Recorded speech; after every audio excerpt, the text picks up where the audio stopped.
On April 27, 1987, less than 2 years after the murder of Paul Castellano, the Gambino family's new boss, John Gotti, was in the process of consolidating his power. He was still operating out of the office he used in the Bergen Hunt and Fish Club, when that afternoon, William Ciccone, a man who has been described as mentally ill, walked past the building and started shooting at the upper floors. Gotti's men then chased Ciccone through the streets of Ozone Park, and when they caught the man, they started to beat him.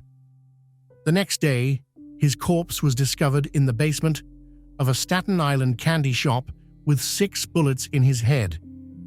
The case would remain unsolved until 2009, when an informant identified the killer as Joe the German Watts, a Gambino family associate. After this event, Gotti permanently relocated his headquarters to the Ravenite social club in Manhattan, and that building would be the last place he would ever walk into as a free man.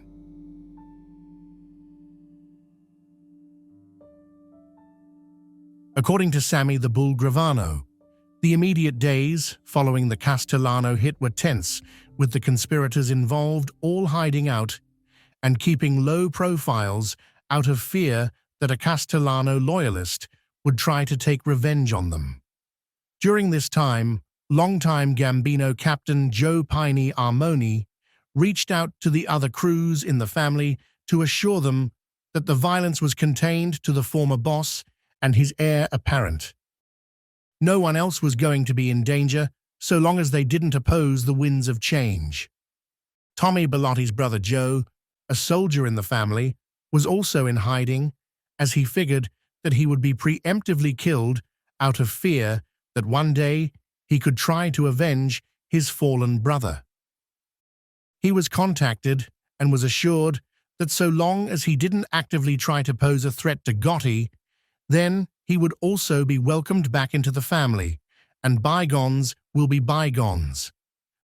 The diplomacy appeared to have worked, and on Christmas Eve of 1985, FBI surveillance spotted Gotti at the Ravenite social club in Manhattan, where the other capos in the family traveled to pay their respects. This was Neil Delacroce's old headquarters in Manhattan, and it would soon become Gotti's as well. Joseph N. Gallo was the only remaining member of the Gambino family's pre-December administration, but as the consigliere, he was relatively powerless without any crews to back him up. He was 75 years old and decided that he would stay on in his role so that he could peacefully transition the organization to its new leadership before retiring.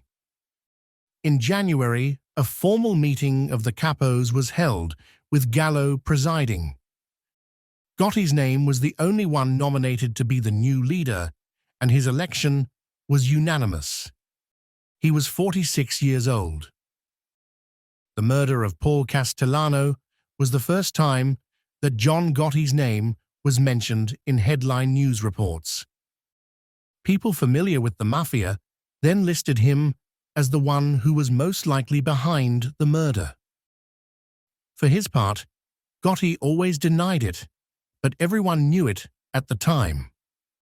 Following the murder, Gallo reached out to the other 4 families to tell them that the Gambinos were intact and that they were investigating the murder of their boss to find out who the real killers could have been. Paul Castellano's murder and Neil Delacroce's death from cancer was a setback for the government's commission trial. Both men were the only members of the Gambino family indicted in the case, and within a 2-week period, both men were dead. Now, the government was scrambling to take down the organization's new leader before he could get started. In his early days as the boss, Gotti still operated out of the Bergen Hunt and Fish Club in Queens. Almost as soon as he ascended the throne, his headquarters was bugged by the New York State Organized Crime Task Force, the Queens District Attorney's Office, and the FBI. And despite knowing that his place was once bugged before, Gotti was still comfortable discussing business freely in his inner sanctum. Almost immediately, there was evidence for a RICO case, with proof that Gotti belonged to and led a criminal organization. He discussed how Gallo was a nice old man, but also rather useless. He wanted to replace him, but wasn't sure who to give the role to. In his own words, his friend Angelo Ruggiero was not bright enough to do the job, and he felt that Sammy Gravano was too young to have acquired the necessary wisdom to be good at the job. He was caught on tape appointing Frank DiCicco to be his underboss. He was also heard planning to relocate his headquarters to the Ravenite Club in Manhattan to show everyone that symbolically he has moved up in status. Gotti, taking a lesson from his apprenticeship under Carmine Fatico, believed that as the new boss, he needed to be seen in order for others to appreciate his power. And in reflecting his new status, he changed his wardrobe into expensive suits, and he also started being seen in trendy restaurants and nightclubs with his bodyguards. This new boss was not going to hide in the shadows. He wanted the world to know who he was. His arrogance is often cited as the cause of his downfall, but from the very beginning of his reign, various law enforcement agencies were working hard to take him down. It was perceived that the Gambino family escaped justice when their leaders died instead of being put on trial, and there were more than a few people in the government who wanted to right that wrong by taking Gotti down. His first criminal trial stemmed from an incident that happened when he was still a capo. In 1984, while making his daily rounds, Gotti double-parked his car and blocked a refrigerator mechanic named Romuald Piszczek from driving through the street. The mechanic got a case of road rage, and not knowing who Gotti was, he blasted his horn and began to get aggressive. This prompted Gotti and another associate named Frank Coletti to smack the man around a little, and to add insult to injury, they took more than $300 from his wallet. Still not knowing who Gotti was, and angrier after getting beaten up and robbed, Piszczek went to the police to press charges. A couple hours later, Gotti and Coletti were under arrest. They soon made bail and were back on the streets. Normally, a case like this, where the victim was not seriously hurt, would never make its way through the overburdened court system. But the district attorney thought that this case would be great for exposing the new Gambino boss as a thug, while also putting him behind bars for a little while to disrupt his operations. In March of 1986, the trial was underway, and Gotti was represented by lawyer Bruce Cutler, a former DA turned defense attorney. Piszczek by now knew who Gotti was, and after receiving multiple threats, he was scared out of his mind. The entire case rested on his testimony, and when he took the stand, he was asked if it was John Gotti that attacked him. The very shaken man said that he no longer remembered who it was, and couldn't say for sure. The case fell apart right there, and the judge dismissed it without it ever going to the jury. Gotti would find himself on trial again, later that year, in a RICO case that was being prosecuted by the Eastern District of New York. This case also stemmed from his time before he was boss, and originally he was a minor figure in it, with Neil Della Croce being the main target. But with Neil now dead, and John now the new boss, the case was rearranged to take him down. As Gotti prepared for his second trial in the spring of 1986, he began to tour his empire, to visit the different crews, get to know their soldiers, and also understand their rackets. At one of these visits on April 13, 1986, he was supposed to meet with Frank DiCicco to visit Capo Regime Jimmy Fallor's social club in Bensonhurst, Brooklyn.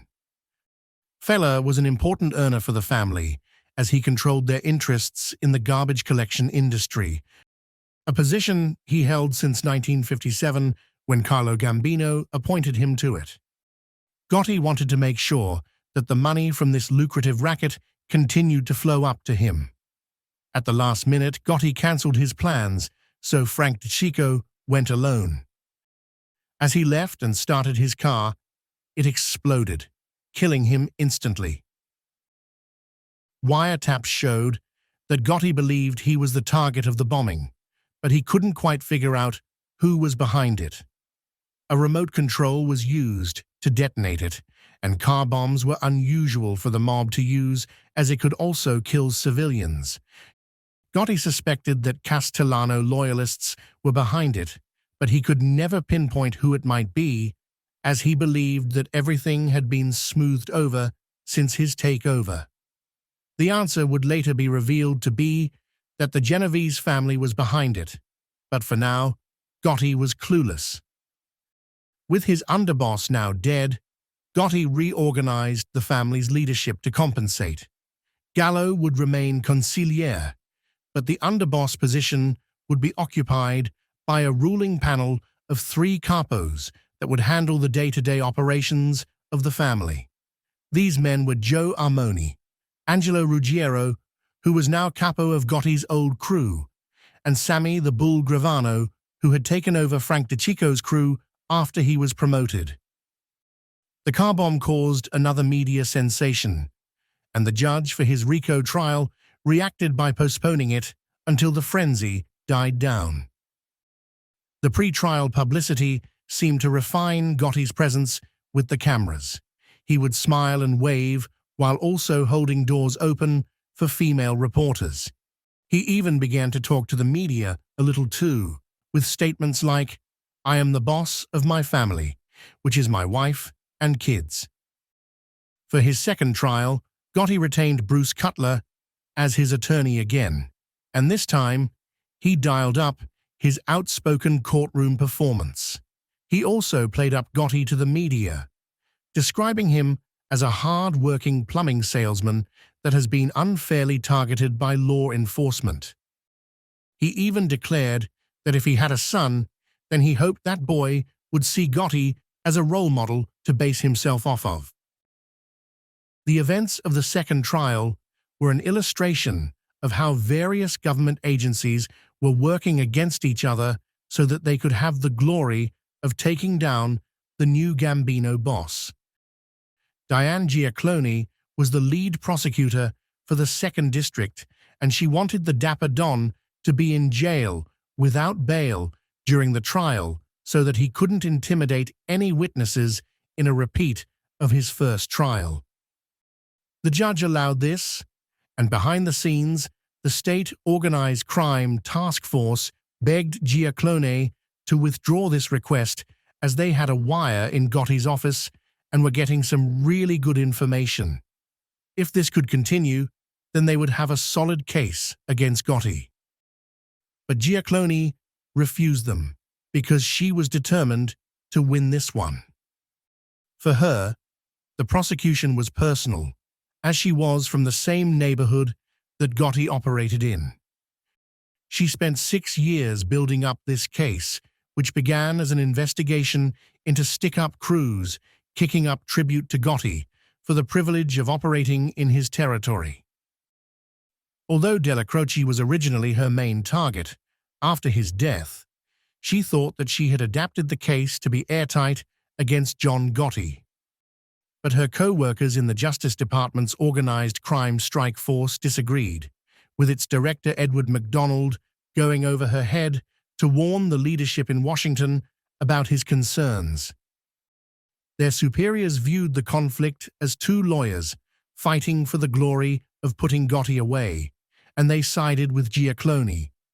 But before the trial began, Giaclone found herself in a fight with the FBI over a witness. Gotti's boyhood friend and close associate Willie Johnson was a confidential informant. The man was half Italian and half Native American, which meant that he could never be inducted into the Mafia as his blood wasn't pure. When she learned of him, she placed him on the witness list and was going to expose him. Neither Johnson or the FBI wanted this, as he was feeding them high-quality intelligence. It was him that alerted the feds about Angelo Ruggiero using his daughter's phone line to conduct mob business. But Giaclone wanted to win, and Johnson was a criminal. To her, he was expendable. The trial lasted for just over 6 months, and while it commenced, Gotti ran the family through his proxies, just like he did 10 years earlier with his crew. Giaclone was a young and relatively inexperienced prosecutor, while Bruce Cutler was overly aggressive, and the judge was passive. Outside law enforcement observers could not believe that Cutler was allowed to get away with so much by this judge. Even if the trial had went better for the prosecutors, it was doomed from the start. A juror named George Pape saw his jury duty summons as an asset instead of an inconvenience, and once he was selected, he reached out to friends who knew people about his position. Eventually, this news came back to Sammy the Bull, and after some haggling, Pape agreed that he would vote not guilty for $60,000. Originally, it was thought that Pape's vote would lead to a hung jury, but he ended up convincing the other 11 people that Giaclone's case was built on personal hatred rather than facts. In the end, John Gotti was not guilty for a second time. Called the Dapper Don by the press because of his wardrobe, he was now also starting to be called the Teflon Don, since it seemed like none of the government's charges would stick against him. Media attention on Gotti intensified, and he ate it up. He also started to begin to believe that he beat his case because there was something special about him. This was because, across the East River in Manhattan, the Mafia Commission trial had ended, with each of the bosses and their administrations being sentenced to 100 years. John Gotti went from juvenile delinquent to Mafia family boss, in part because of his confidence. But now, that was turning into full-blown arrogance, with him bragging that he was going to lead the next Mafia generation into a revolution that would change the way they fought the government, because he knew how to win. And now, in the spring of 1987, he didn't have any pending legal trials to worry about. He was free to enjoy his reign. Gotti began the process of moving his headquarters to the Ravenite Social Club in the Little Italy section of Manhattan. This was the former headquarters of his mentor, Agnello Della Croce, and the relocation symbolized two things. The first was his advancement in rank. The second was an enhancement of his prominence, as he was now moving on up from Queens to Manhattan, the borough that the rest of New York referred to as the city. Back in the late 1980s, Little Italy was a tight-knit Italian enclave where the residents kept to themselves and were hostile towards outsiders. If there were any cops or FBI agents snooping around, then the regular residents who were not part of organized crime would still go on to give the mobsters a heads up. Even if the FBI rented an apartment in the area so that it could be used for spying, it would be noticed and talked about. As a result, the government ended up renting apartments that were a few blocks away in the Soho area that was full of young professionals who didn't talk to their neighbors, and they used extreme long lenses to watch the Ravenite and the surrounding streets. That's not to say that they never had guys in parked cars on Mulberry Street watching it too. They did, but those people were always noticed, and the mobsters then acted on their best behavior. It was the guys set up a few blocks away who caught glimpses of them when their guard was down. While he didn't want law enforcement's spotlight, he seemed to enjoy the one the media gave him. Gotti had turned into a celebrity and was reported in the gossip sections of newspapers. The lavish wedding he threw for his son John Jr. was a huge event, and his lawyer Bruce Cutler was always feeding reporters tips about Gotti's acts of generosity. And with Gotti in full command of the Gambino family, with his recent legal problems now in the past, he was ready to rule with a direct hand. Part of his governance included weekly meetings with his capos, where they had to come to the Ravenite to see the boss and report to him. These happened every Wednesday or Thursday during the afternoons. Of course, illegal business matters were not discussed inside. Those were handled with walk and talks. Gotti and his subject would take a walk on the street to discuss anything they didn't want law enforcement to overhear. The walk and talks also had the added purpose of allowing Gotti to be seen on the streets so that he could project his power, a trait he picked up from his original mentor, Carmine Fatico. The FBI did manage to get a bug in the Ravenite, but it didn't pick up anything incriminating. Around 1989, he started to become paranoid about bugs and wiretaps, plus he was getting more comfortable in his role as boss, so he ended up reducing the weekly meetings to once a month. When 1990 arrived, this policy changed again, where he began to use intermediaries to conduct his business instead of dealing with his people directly. Gotti's administration also changed during the late 1980s, following his acquittal at the second trial. Joe N. Gallo was still the consigliere during this period, while Gotti's fellow conspirator for the Castellano murder, Joe Armone, was promoted to fill the vacant underboss position following Frank DiCicco's death. Part of the reason why Armone signed up to kill the boss in 1985 was that he was disgruntled at never being promoted, but now that he had it, he didn't get to enjoy it very long. In 1986, both men were indicted on racketeering charges.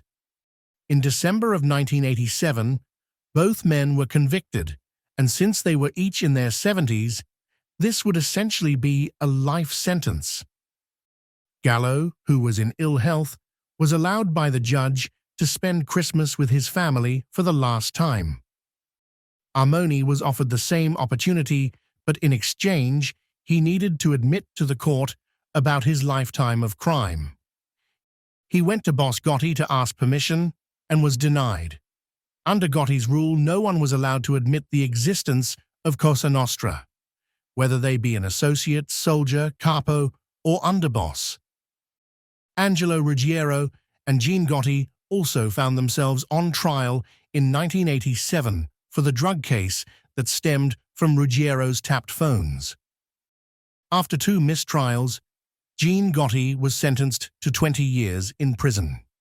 Angelo escaped from being sentenced because he was dying of cancer. Fat Angelo went from weighing 250 pounds to just 150 during his final days. Gotti was furious at him for his careless talk that got his brother convicted and never visited his old friend while he was on his deathbed.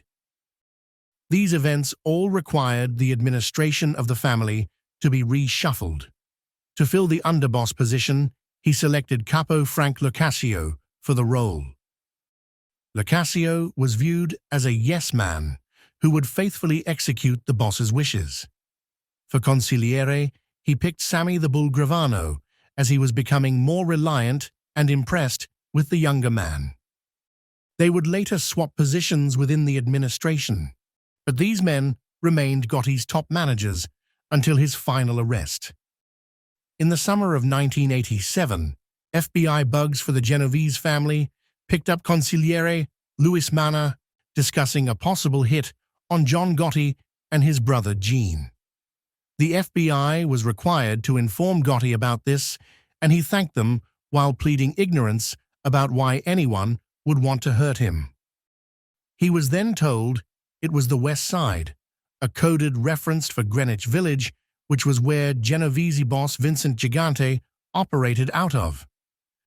Gotti must have begun to suspect that it was him who was behind the 1986 car bomb that killed Frank DiCicco. In autumn of 1988, the first commission meeting was held in the Manhattan apartment of Gambino capo Frank D'Appolito.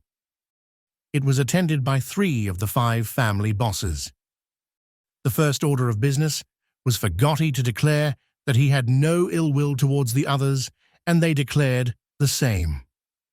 Next, Gotti proposed to Gigante and Lucchese family boss Vic Amuso that Vic Arena, the new acting boss for the Colombo family, while its leaders were in prison, be allowed to have a commission seat. No one objected. Gotti also proposed that the Bonanno family be allowed back in, but this matter was not decided on. Gotti's son John Jr. was inducted into the family in 1988 and was quickly promoted to the rank of capo.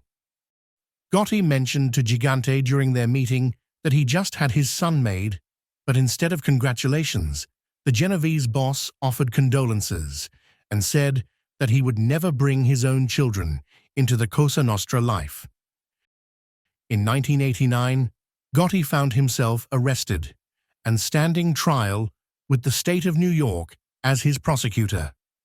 The charges revolved around a bug that picked up Gotti ordering a crime which resulted in an assault. Back in 1986, when Gotti was new to the boss position, he was still operating in the Bergen-Hunten Fish Club, where the state's organized crime task force was listening in until prosecutor Diane Giaclone had him thrown in jail during his trial. John F. O'Connor was the leader of the Carpenters Union, and he himself was a bit of a gangster. He got word that there was a restaurant being fitted in Battery Park City that was using non-union labor. He went to the management there and offered 2 options: hire his guys or give him a bribe. They told him to go to hell. Shortly after that, one night the place was vandalized with thousands of dollars of damage done. O'Connor was connected to the Genovese family and didn't know that this restaurant was secretly owned by Gambino soldier Philip Modica. The matter made its way up to Gotti, and he ordered that it be handled by busting him up. One morning, as he waited for the elevator to bring him up to his union offices in Midtown Manhattan, he heard a loud noise, followed by sharp pain. He had been shot several times in his legs and butt. He survived, and investigators thought they had a solid case. Gotti ordered the man to be busted up, and shortly after, he was busted up. The case also hinged on a witness that said he could connect Gotti to the shooting. James McElroy was a member of the Irish gang called the Westies, and he offered his testimony in exchange for getting out of a life sentence for another matter. Federal prosecutors felt that the case was too weak when the organized crime task force offered it to them, but the Manhattan District Attorney thought they could make it work. Bruce Cutler was Gotti's attorney again, and he was even more aggressive than the last trial. He painted this as a flimsy case that was more about the DA chasing glory than it was about justice. He destroyed McElroy's credibility as a witness. He even brought John O'Connor to the stand as a witness, where O'Connor admitted that he was never warned by authorities of his life being in danger, which meant that the investigators never took the threat seriously. Gotti and his co-defendant Anthony Guerrieri were found not guilty on Friday, February 9, 1990. With his 3rd acquittal in 3 years, Gotti figured he was untouchable. He didn't think anyone from law enforcement would take a chance to go after him because it would end in embarrassment. But the FBI had been watching the whole time, and they wanted to take their shot, but they knew that they needed to have the most solid and airtight case that could ever be assembled. They needed John Gotti's mouth to admit to the crimes he was committing. Their first step was to set up more bugs. One thing they noticed from the Ravenite recordings was that Gotti would disappear from the conversations while he was not seen leaving the building. This was because there was a back door at the club that led into the building's apartment hallways. They set up a bug in there and started to yield some results. One was a whispered conversation between Gotti and Capo Tommy Gambino about labor rackets in the garment center. Another was a conversation with Bruce Cutler, where it was revealed that in addition to Gotti, he represented other Gambino members in criminal matters and was essentially the in-house lawyer for the crime family. The centralized management that Gotti exercised by his operations also helped the FBI learn just how big the Gambino family really was. They had men coming to see Gotti whom they had no idea were even capos or involved in organized crime. The operation was bigger than they realized, but thanks to the Teflon Don, they had a good picture of what it was. They soon learned that the rear hallway bug was not enough, because sometimes Gotti could be heard entering further into the building with his voice fading as he walked up the stairs. Informants told the FBI that he used the apartment of widow Nettie Cirelli for private meetings. Her nephew, Norman DuPont, was the caretaker for the Ravenite, and when Gotti wanted to have his meetings, he would go up to tell his aunt to go shopping or visit a friend. Neil Della Croce did the same thing with her place when he was alive, and Cirelli's husband was a soldier in the family before he passed away, so she was familiar with the life and this needed task. Her apartment was almost always occupied by either her or the mobsters, so placing a bug inside was tricky. Then the agents caught a break on November 19, 1989, when Cirelli was spotted leaving the building with a suitcase, most likely visiting relatives for Thanksgiving. That night, agents broke into her apartment and planted a bug. For 10 days, the FBI watched Gotti go to the Ravenite, but they never heard him in the Cirelli apartment. They were starting to think that the intel was bad.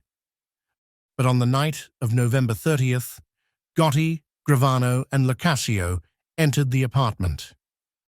Locascio turned the radio on full blast, which was a trick used to drown out any recordings on a possible bug, but Gotti ordered him to turn it down so he could hear better. In this recording, they talked about Paul Castellano, and Gotti's hatred was still fresh 4 years later, but they were stunned when Gotti claimed to not know who the real killers were and speculated that it was the cops who did it. On December 12th, Gotti was alone in the apartment with Locascio, and this time, the recordings were a prosecutor's dream. Gotti first discussed the murder of Robert DiBernardo. DiBernardo was in on the conspiracy to kill Castellano, but a year later, John Gotti received reports that the man was criticizing him behind his back.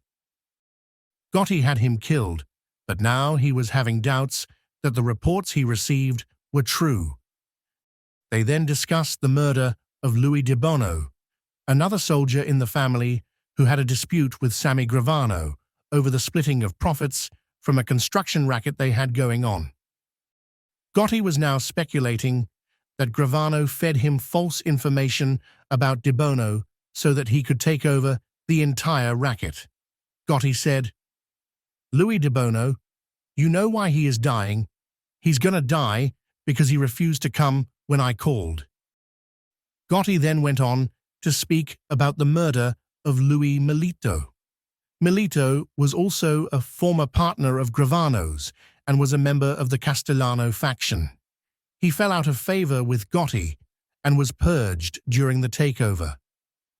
Gotti next began to badmouth Gravano and all of the ways he was making money with new rackets and new scams. "And I tell him 1,000,000 times, Sammy, slow it down. Pull it in a fucking notch, slow it down. You come up with 15 companies, for Christ's sake. You got rebars, you got concrete pourings, you got Italian floors now. You got construction, you got drywall, you got asbestos, you got rugs. What the fuck next?" A recording on January 4th, 1990, revealed that Gotti was nervous about the O'Connor trial, and he designated Gravano to take over as acting boss should he go to prison, despite bad-mouthing him a few weeks before. So I'm asking you, how you feel? You want to sing us good new year? Or you want me to make you official underboss, acting boss? How do you feel? What makes you feel better? Gotti also complained about how hard it was to find new soldiers for the family from that day's generation of youth. He also complained about Bruce Cutler's fees and how the lawyer felt like he was being treated like an errand boy because Gotti demanded to know when another arrest would happen before it happened. Gotti was captured on a January 24th recording scolding himself for being too loose with his talk at the Bergen Hunt and Fish Club. He said that the wiretap evidence against him at the O'Connor trial was his own fault since he should have known better. This then turned into a rant about how everyone else needed to stop talking and that he better not find out that anyone in the family was saying the words Cosa Nostra. The evidence was overwhelming, but now law enforcement needed to decide how to use it. After some back and forth, the Federal Eastern District of New York Court was allowed to prosecute it, but Diane Giaclone was not coming back. Instead, John Gleason, who was her assistant during the 1986 trial, was given the job of prosecutor, while U.S. Attorney Andrew Maloney supervised. Gleason had proven himself to be a superb litigator during the intervening years. This was a solid RICO case, and the FBI, knowing about Gotti's plans to have Gravano take over in his absence, decided that they needed to take down the entire Gambino family administration at once. Sensing that something big was in the pipeline, Gotti ordered Gravano to go on the lam, and he hid out in Pennsylvania for a few months. A few weeks passed with no arrests, and everything seemed to have died down from Gotti's side, so he ordered Gravano to return to New York on December 11th for a meeting.